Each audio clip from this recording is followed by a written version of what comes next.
Assalamualaikum warahmatullahi wabarakatuh. Perkenalkan, nama saya Aldi Ramdan Prastia dari Universitas Mercu Buana, jurusan Teknik Sipil. Di sini saya ingin mereview modul 7. Oke, kita langsung saja ke slide pertama, yaitu pembahasan. Pembahasan yang ingin saya bahas yaitu yang pertama disiplin, dan yang kedua manajemen waktu. Pengertian disiplin. Kedisiplinan adalah suatu kondisi yang tercipta dan terbentuk melalui proses dari serangkaian perilaku yang menunjukkan nilai-nilai ketaatan, kepatuhan, kesetiaan, keteraturan, dan atau ketertiban. Karena sudah menyatu dengannya, maka sikap atau perbuatan yang dilakukan bukan lagi atau sama sekali tidak dirasakan sebagai beban. Bahkan sebaliknya, akan membebani dirinya bila mana ia tidak berbuat sebagaimana lazimnya.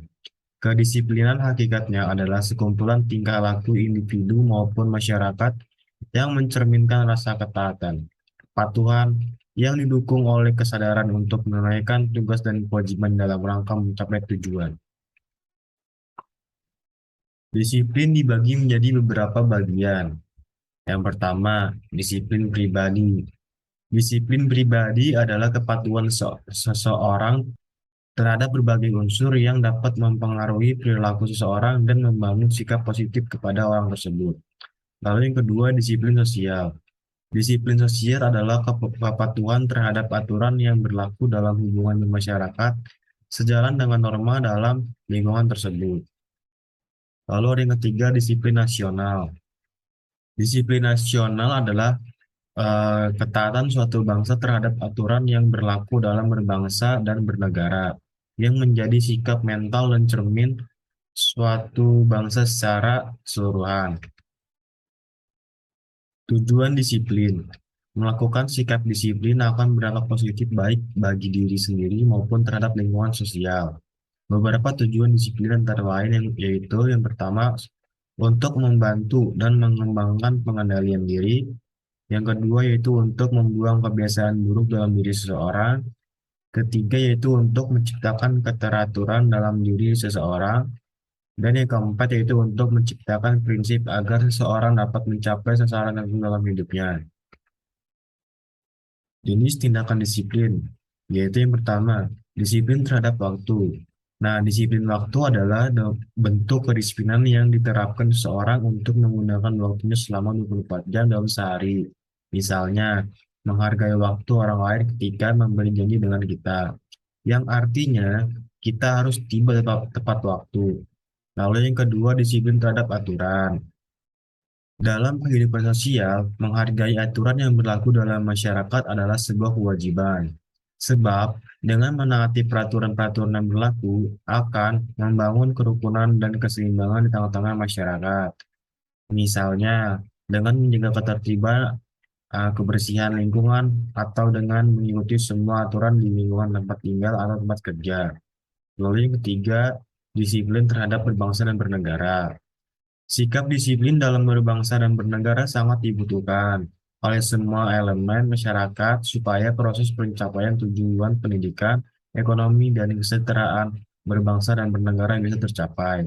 Misalnya, dengan membayar pajak sesuai peraturan yang berlaku, maupun menjalankan prosedur administrasi sesuai dengan ketentuan yang berlaku.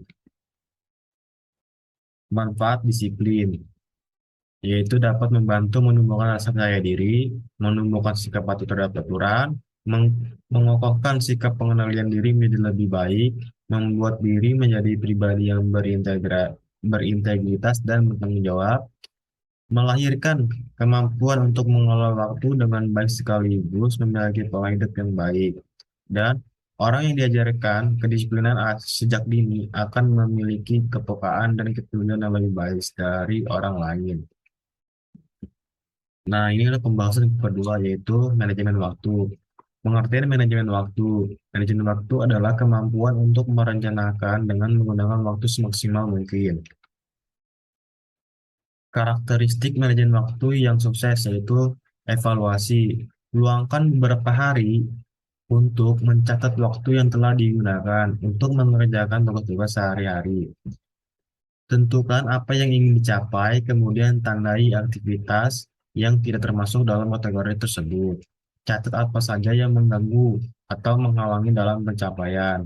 Tujuan secara tepat waktu, catat juga tugas-tugas yang bisa disederhanakan untuk menghemat waktu. Lalu yang kedua itu rencana dan prioritas.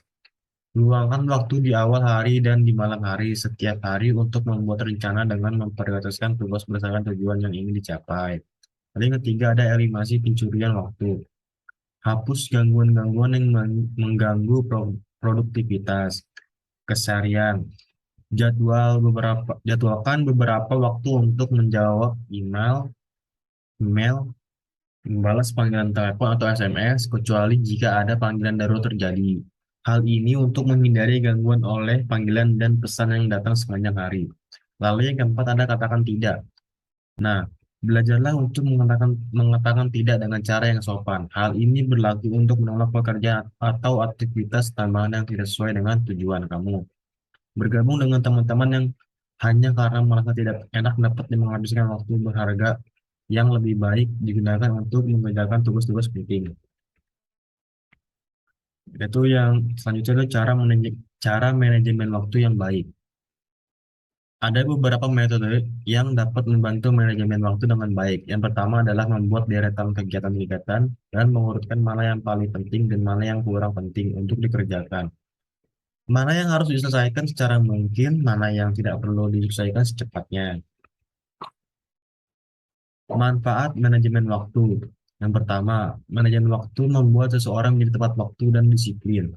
Untuk memanfaatkan waktu dengan baik, seseorang harus menyiapkan deretan rencana tugas-tugas apa yang ingin dikerjakan ketika di pagi hari atau malam hari. Hal ini akan memberikan seseorang pemahaman tentang apa yang ia kerjakan. Dengan begitu akan menghasilkan pekerjaan yang baik. Lalu yang kedua yaitu manajemen waktu membuat seseorang menjadi lebih rapi atau terorganisir. Menjaga barang-barang sesuai dengan tempatnya, meminimalisir waktu untuk mencari-cari barang tersebut jika dibutuhkan. Orang dengan manajemen waktu yang baik akan menjaga meja kerjanya atau area belajarnya menjadi lebih bersih dan teratur. Lalu yang ketiga itu manfaat manajemen waktu meningkatkan moral seseorang dan menjadi lebih percaya diri. Sebagai hasil dari manajemen waktu yang baik, seseorang akan menyelesaikan tugas dengan waktu yang ditentukan dan menjadikan terdepan di antara anggota lain timnya. Orang-orang yang memahami waktu akan dipandang tinggi dan selalu menjadi pusat perhatian. Lalu manfaat yang keempat yaitu manajemen waktu bisa mengurangi kadar stres dan kecemasan. Orang-orang yang bisa menyelesaikan pekerjaan tepat waktu dinilai memiliki kadar stres dan kecemasan yang lebih rendah dibanding orang lain.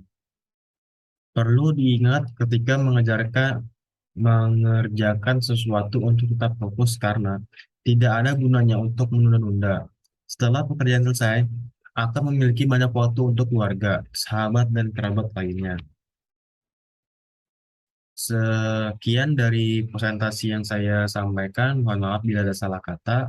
Saya tutup. Wabillahi taufiq wal hidayah. Wassalamualaikum warahmatullahi wabarakatuh.